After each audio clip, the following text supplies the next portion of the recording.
एक महत्त्वाची घडामोड आहे। बाळासाहेबांचा बॅनर काढताना पालिका कर्मचाऱ्यांकडून तो बॅनर फाटला। बॅनर फाटल्यानंतर ठाकरे गटाचे कार्यकर्ते आक्रमक झाल्याचं पाहायला मिळालं।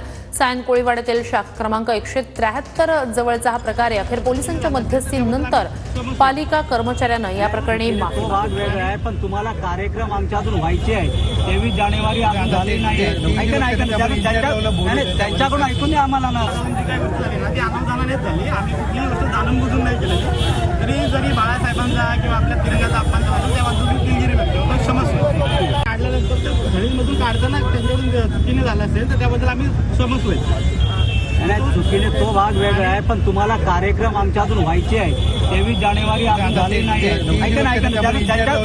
त्यांच्याकडून ऐकून द्या आम्हाला ना। आम्हाला आमच्या वरिष्ठांकडून ऑर्डरच्या वरिष्ठांकडून तिथं पहिले जे कार्यक्रम झालेले बॅनर ते का काढलेले आहेत? माझ्याकडे मॅनपॉवर नव्हती। मी आता मी माणसं घेऊन येतो। मला त्या वेळेला बोलले हे दोन्ही काढा